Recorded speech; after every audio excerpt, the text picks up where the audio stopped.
मुझको कीर्ति ना वैभव ना यश चाहिए राम। हर हर महादेव दोस्तों, मैं कपिल त्यागी आज फिर उपस्थित हूं आप लोगों के बीच एक और धार्मिक कथा देकर।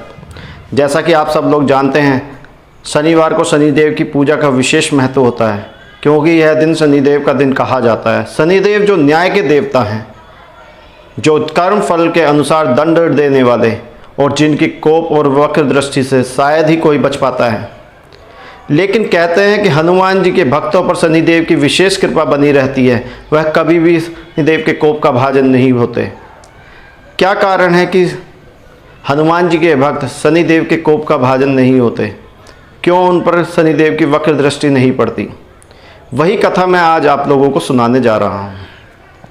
रावण, जो बहुत ही बड़ा प्रकांड पंडित और ज्योतिष का ज्ञाता था, जब उसके पुत्र का जन्म होने वाला था तो उससे पहले उसने सभी ग्रहों को अपने अधीन कर लिया और सबको अपने कदमों में डाल लिया, धरती की तरफ मुँह कर और सभी ग्रहों को अपने पुत्र की कुंडली में इस अनुसार बैठा दिया कि उसका पुत्र हमेशा अजेय रहता, जिसे कोई नहीं हरा सकता था।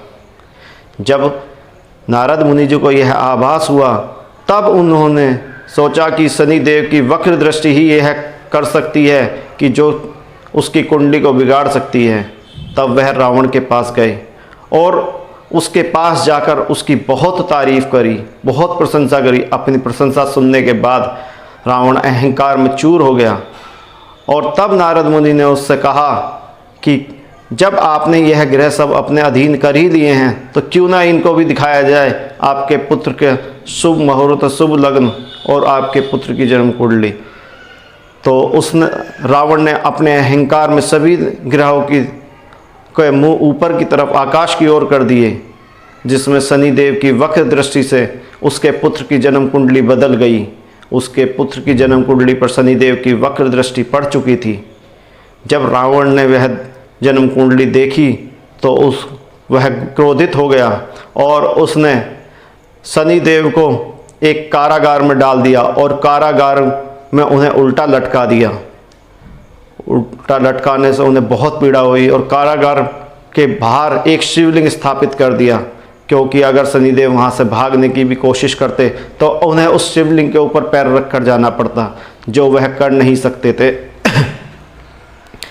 इस कारण शनिदेव वहाँ पर बहुत पीड़ा दी उस रावण ने। उधर हनुमान जी जब लंका में प्रवेश किया और लंका को जला दिया, तब उन्होंने शनिदेव की पीड़ा सुनी। तब उन्होंने शनिदेव को उस कैद से आज़ाद कराया और उन्हें अपने सिर पर रखकर वहाँ से बाहर निकाला। उसके बाद शनिदेव का शरीर, क्योंकि बहुत पीड़ा, बहुत दर्द हो रहा था, तब उन्होंने शनिदेव पर तेल की मालिश करी। तब से शनिदेव ने उन्हें वरदान दिया कि जो भी शनिदेव के साथ हनुमान जी की पूजा करेगा वह कभी भी शनिदेव की कोप का भाजन नहीं होगा, उस पर हमेशा शनिदेव की कृपा दृष्टि बनी रहेगी और जो उन पर शनिवार को तेल चढ़ाएगा उस पर शनिदेव की विशेष कृपा बनी रहेगी। तभी से कहते हैं कि शनिदेव पर तेल चढ़ाने की और हनुमान जी की पूजा करने का विशेष महत्व होता है। तो दोस्तों, ऐसी ही एक और कथा लेकर जल्दी ही आप लोगों के बीच उपस्थित होऊंगा। हर हर महादेव, जय शनिदेव, जय बजरंगबली, जय श्री राम।